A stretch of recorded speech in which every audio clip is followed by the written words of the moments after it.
सीताराम भगवान की जय।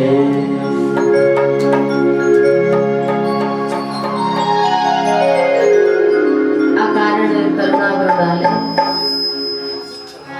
दीन बंधु कृपा सिंधु राजराजेश्वर मर्यादा पुरुषोत्तम प्रभु श्री सीताराम के श्री चरणारविंद में मैं अति दीन भाव से बारंबार प्रणाम करती हूँ। श्री हनुमान जी महाराज जी के चरण कमल में बारंबार वंदन, श्री सद्गुरु भगवान को बारंबार प्रणाम और उपस्थित यहाँ पर सभी भक्त जनों को मेरा साधन।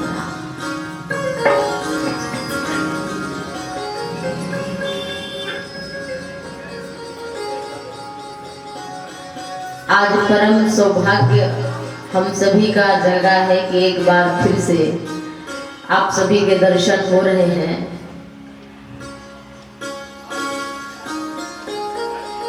और संत दरस जिमि पातक डरई, तो संतों का दर्शन संत दरस अमोघ जग मांगी।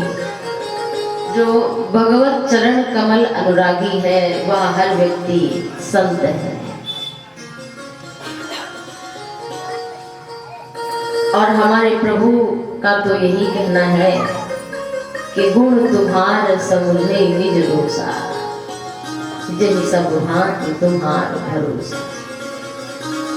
श्री रामचरितमानस के बारे में कहने की सामर्थ्य तो हमें नहीं है, परंतु गुरु कृपा से जो कुछ भी मुझे प्राप्त हुआ है वो 7 दिन हम मंगल बनाएंगे कि हमारा हर आने वाला 7 दिन मंगलमय हो। और ये जो मानव शरीर है, घड़ी की टिक टिक करती हुई सुई हमें इस जीवन से निकाल रही आगे, तो ये यात्रा विराम की तरफ बढ़ रही है। तो हमारे शरीर का विराम हो, अंत हो, उससे पहले हम अपने जीवन को समझ पाए, इसी के लिए कथा है। और कथा हमारे मन की व्यथा को मिटा देती है। और जब मन प्रसन्न होता है तो सब कुछ अच्छा लगता है, और मन दुखी हो तो बहुत सारी सुख सुविधाएं घर में हो, हमारे पास हो, लेकिन वो रुचिकर नहीं लगती। तो अभाव में भी भाव प्रकट हो जाए। संसाधन हमारे पास भले कम हो, लेकिन हमारा भाव ना कम हो। तो 7 दिन जो इस मंदिर के स्थापना दिवस के उपलक्ष्य में ये श्री राम कथा 4थी बार शायद यहाँ पर अभी कथा होने जा रही है। 4थी बार है ये कथा आप सभी के साथ में। तो 7 दिन हम चर्चा करेंगे।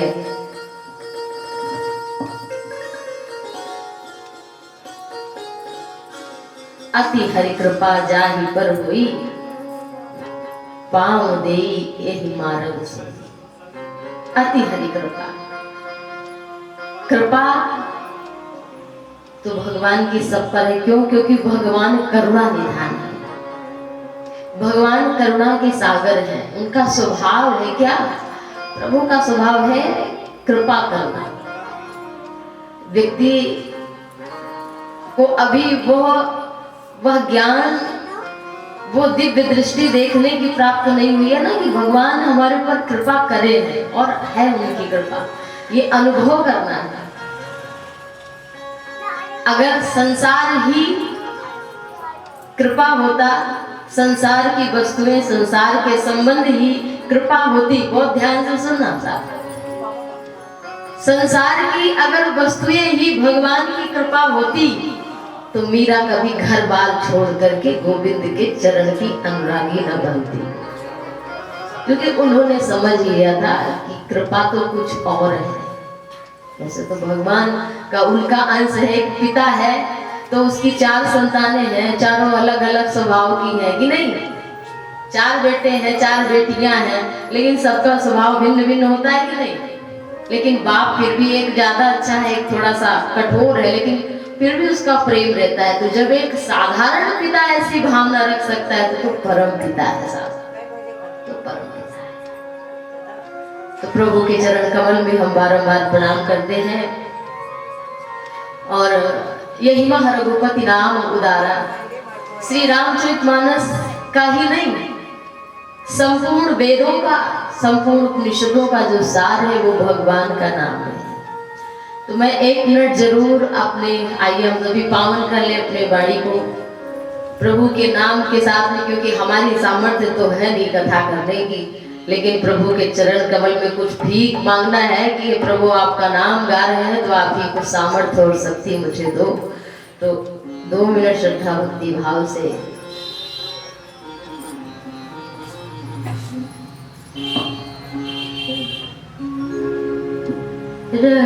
रघुनंदन राघव राम हरे, सिया राम हरे, सिया राम हरे। रघुनंदन राघव राम हरे, सिया राम हरे, सिया राम हरे। रघुनंदन राम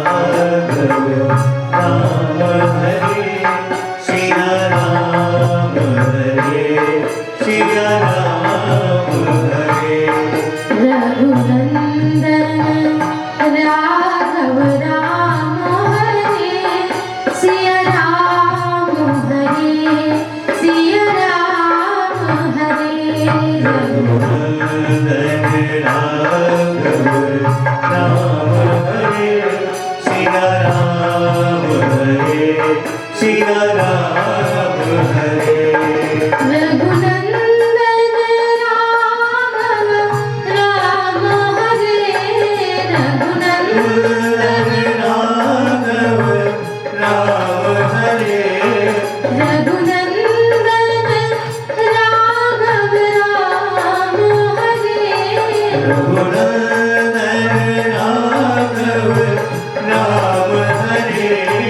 सिया राम हरे, सिया राम हरे। सिया राम हरे, सिया राम हरे। हरे हरे।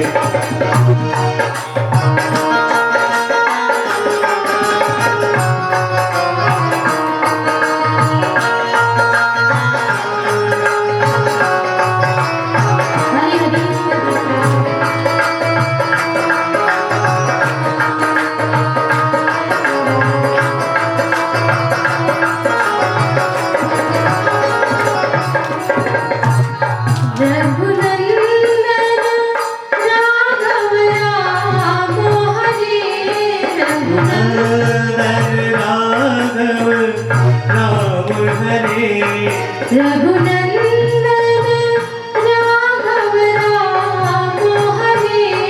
रघुनंदन राघव राम हरे, सिया राम हरे, सिया राम हरे, सिया राम हरे, सिया राम हरे। रघुनंदन राघव राम हरे, सिया राम हरे, सिया राम हरे।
रामचंद्र भगवान की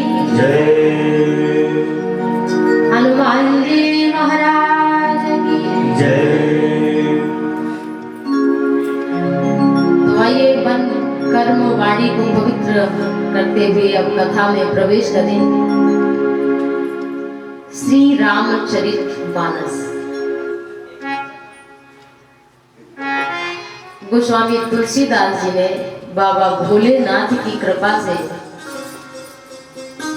इस महापुराण की रचना की। और तुलसीदास जी का कोई अपना मत नहीं है। तुलसीदास जी ने प्रमाण दिया है इसका कि हमने कोई अपनी तरफ से कुछ नहीं लिखा। नाना पुराण निगमागम सम्मतम यत्। ये मेरी अपनी 1% भी इसमें कुछ भी नहीं है।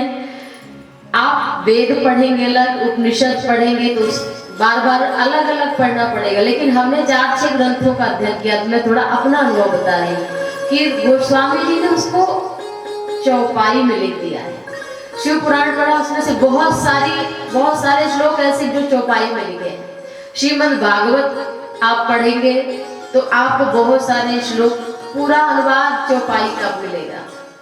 आप श्रीमद् भागवत पढ़ेंगे, श्रीमद् भगवत गीता पढ़ेंगे, देवी भागवत पढ़ेंगे, पद्म पुराण, महाभारत इत्यादि ग्रंथों का यदि अध्ययन करेंगे तो बाबा तुलसी ने वो सब कुछ भाषा में लिख दिया है।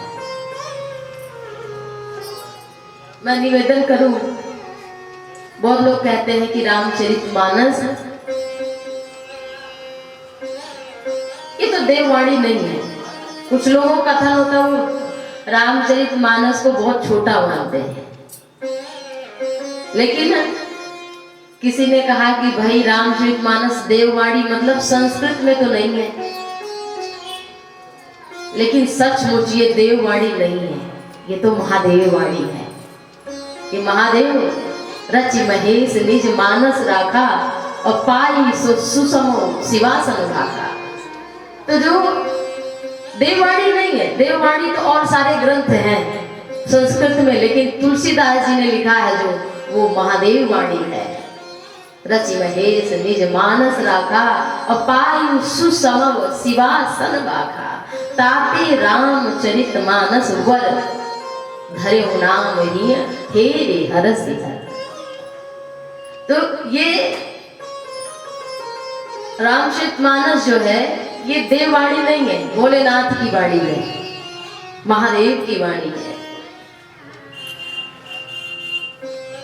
और किसी ने कहा कि भाई तुलसीदास जी तो संस्कृत में लिख सकते थे, जब हर कांड के प्रथम में बाबा तुलसी ने श्लोकों में लिखा है। रामचरितमानस सब जगह पहले उन्होंने संस्कृत ही लिखा है और कुछ छंद भी ऐसे लिखे जैसे नमामि शमीशान, कितना सुंदर लिख दिया कि इसके समान कोई शिव जी का लगता कोई स्तुति और बनी ही नहीं है कि नहीं। और बहुत सारे श्री रामचंद्र कृपालु भजमन ऐसा कोई लिख ही नहीं सकता, इतना प्रसिद्ध और कोई मुझे नहीं लगता कोई और स्तुति हुई होगी। तो जो तुलसी ने लिखा, लिख सकते थे वो संस्कृत में, लेकिन उन्होंने नहीं लिखा।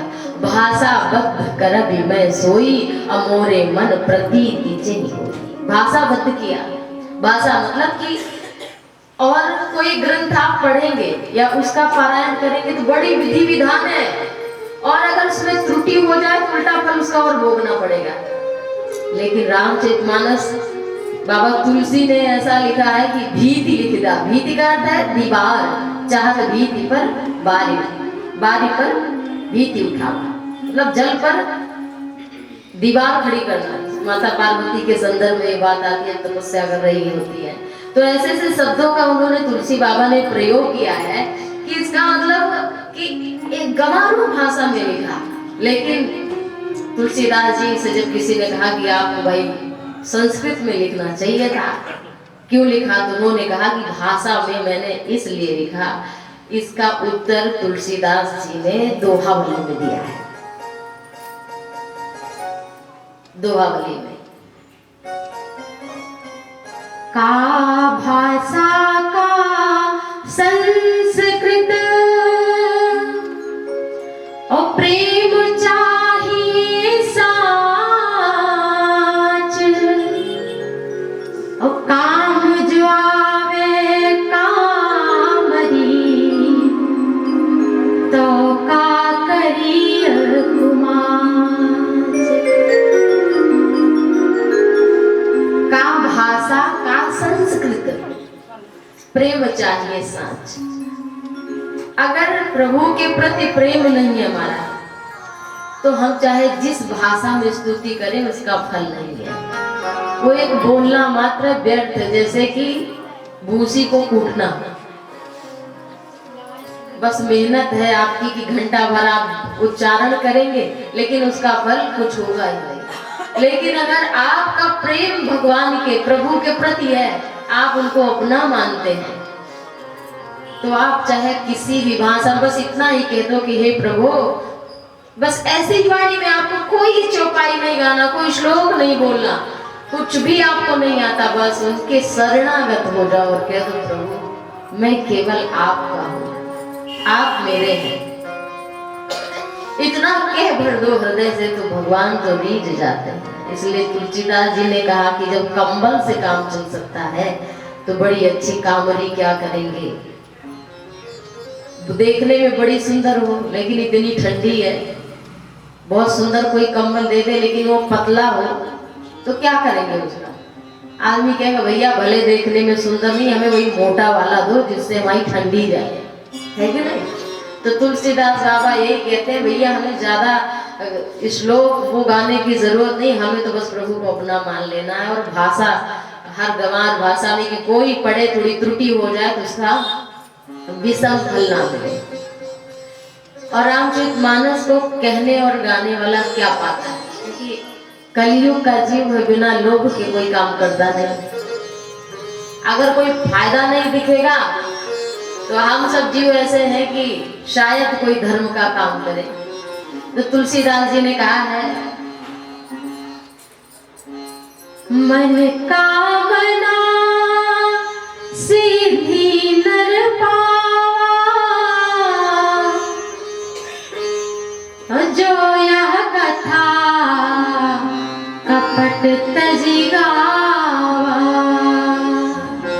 मन कामना सीधी नर पावा। मन कामना, कोई कामना है, आज प्रथम दिवस है, 7 दिन हो रहा है, आप प्रथम मतलब विराजमान हो जाओ मन से, और 7 दिन कथा अगर श्रद्धा भक्ति भाव से श्रवण करो तो भगवान निश्चित ही कामना को पूर्ण कर देते हैं। ऐसा रामचरितमानस में लिखा है कि गाओ कपट छोड़ कर लिखे सत्य, कि मन में कुछ और बाहर कुछ और। काल नेमी की तरह नहीं कि बढ़िया कपड़ा पहनकर बैठ गए, हनुमान जी भी बेचारे परेशान हो गए थे, ये सचमुच साधु है, इसको गुरु बना लूं, ये तो कहता है हो तुम्हारा रामन रामई जीती है राम न संशय हमें। उसको पहले से मालूम था काल नेमी को, लेकिन वो सब बड़ी बड़ी बातें बता रहा था, लेकिन वो कुछ नहीं, लेकिन वो कपट करके आया था। रावण कपट करके आया था, शूर्पणखा कपट करके आई थी, तो जब हम कपट बीच में हमारे कपट ही है, इतना भजन करने पर फलित क्यों नहीं हो रहा? क्यों? क्योंकि हमारे भीतर कपट भरा हुआ है। तो कपट छोड़ करके मन क्रम वचन छाणी चतुराई, तो भजत कृपा करी है रघुराई। और गोस्वामी तुलसीदास जी के लिए सूरदास जी ने कहा है, सूर अनेक फिरे कन मांगत, पै पद सूर से स्वाद कहाँ, पुनिताल मजीरा बजाती थी ने, मीरा मतवारिस चाह कहाँ, श्री राम कथा कितनों ने लिखी, तुलसी जैसी मर्याद कहाँ,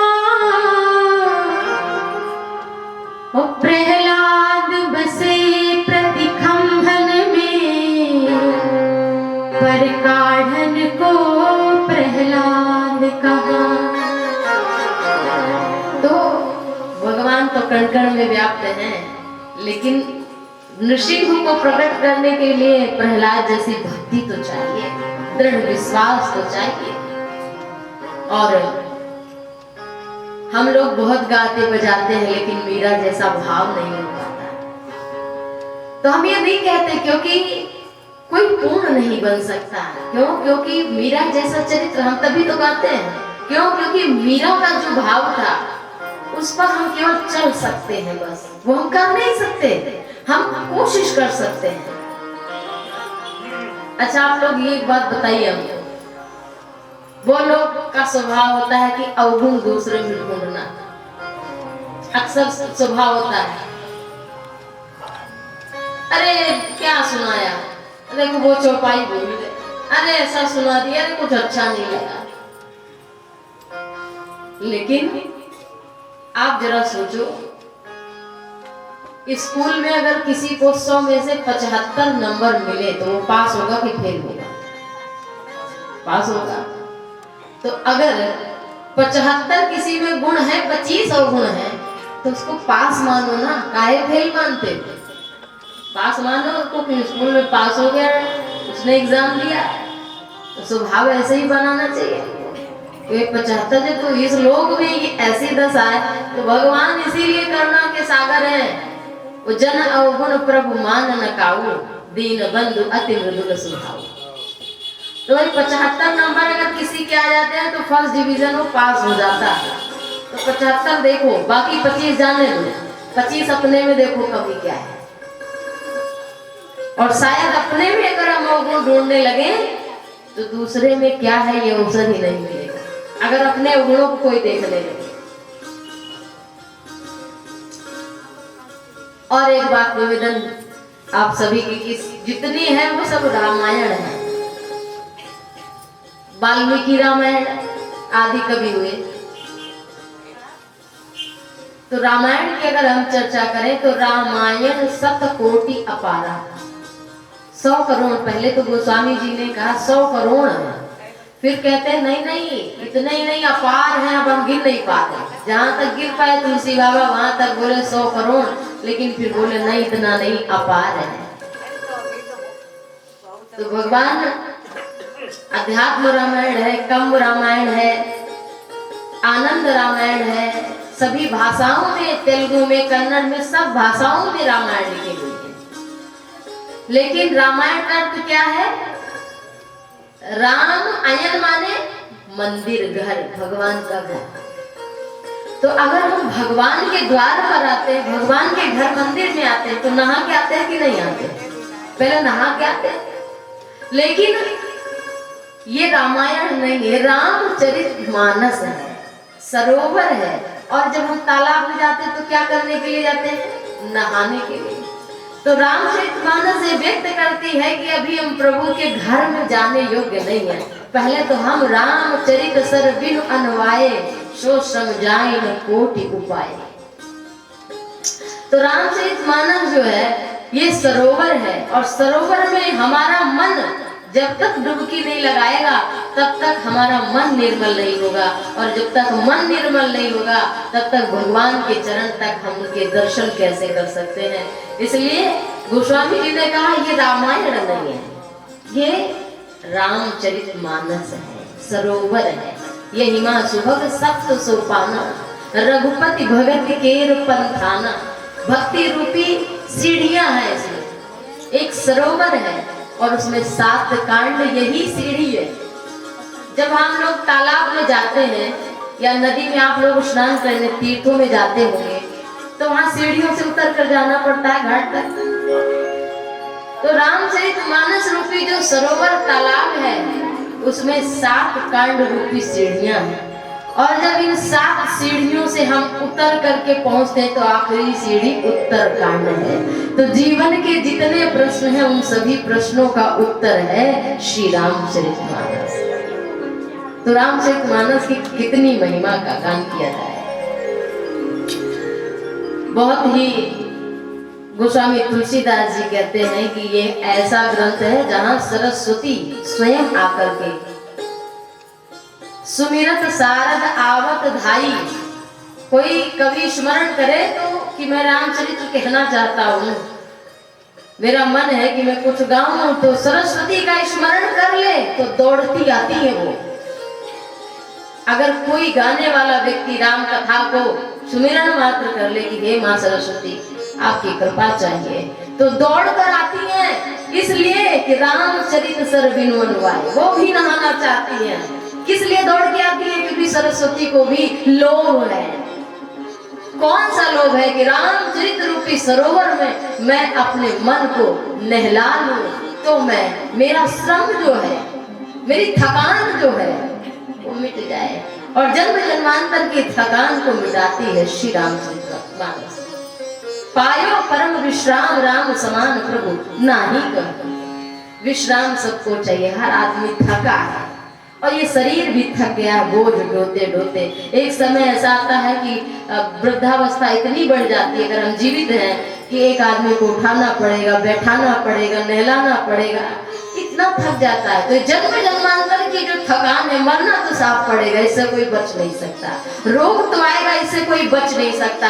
कितना बढ़िया खा लो, कितना बढ़िया पहन लो, सुंदर दिख लो, लेकिन जब तक मन सुंदर नहीं होगा तो ये शरीर की सुंदरता तो ढलती ही जाएगी। इसलिए मन को सुंदर बनाने की जो कथा है, जो सरोवर है मन को सुंदर बनाने का, वो रामचरितमानस से सरल सहज और कोई ग्रंथ हो ही नहीं सकता।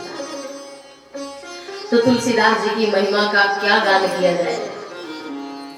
का भाषा का संस्कृत प्रेम चाहिए, तो सत्य प्रेम प्रकट कर दिया बाबा तुलसी ने।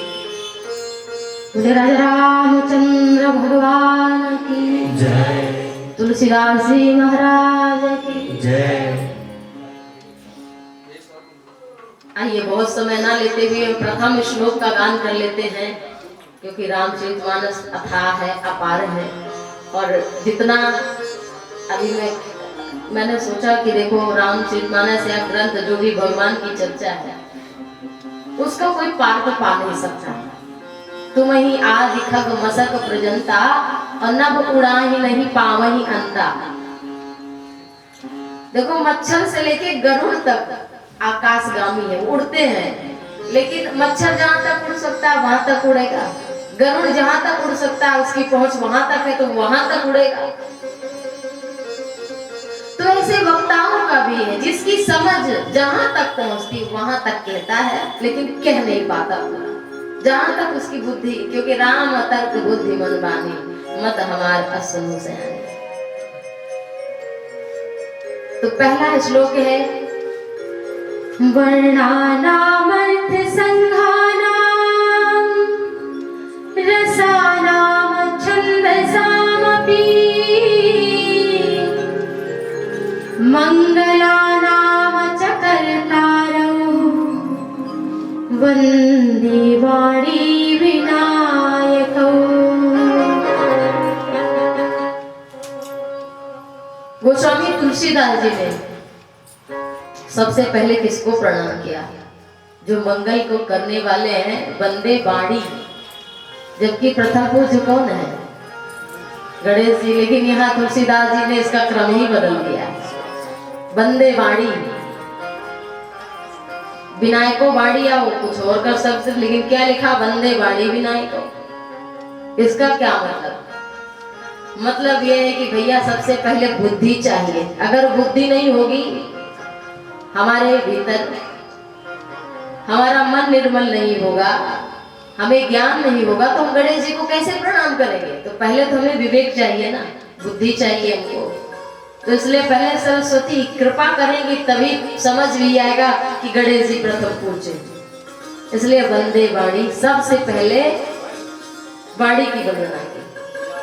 वंदे वाणी विनायक, तब गणेश को, गणेश सरस्वती और गणेश को मैं प्रणाम करता हूँ।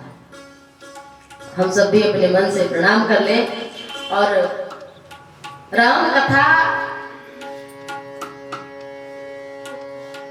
देखो, वाणी स्त्री लिंग है, वाणी, और राम कथा क्या है?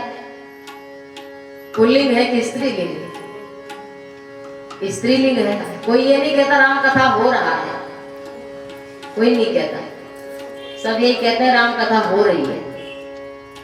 राम कथा स्वयं में एक मां स्वरूप है, क्योंकि मां ही जन्म दे सकती है। इसलिए रामचरितमानस जो है वो कहा सबसे पहले बाड़ी की, माने स्त्री देवी की पहले वंदना की है। अब बिना देवियों के कोई काम चलता नहीं। अब यहाँ कथा में देख लो, अगर देवियां ना हो तो देव पुरुष कितने? धर्म कर्म में आगे रहती हैं तो देवियां ही रहती हैं, उन्हीं से धर्म फलता फूलता है। तो वंदे वाणी, वाणी विनायक। अब देखो राम कथा क्या है? माँ है। और तो जाने दो, राम जी को जन्म देने वाले भी कौशल्या माँ है। राम भगवान भोलेनाथ भी कहते हैं कि पूछो रघुपति कथा प्रसंगा, और सकल लोक जग पावनी गंगा।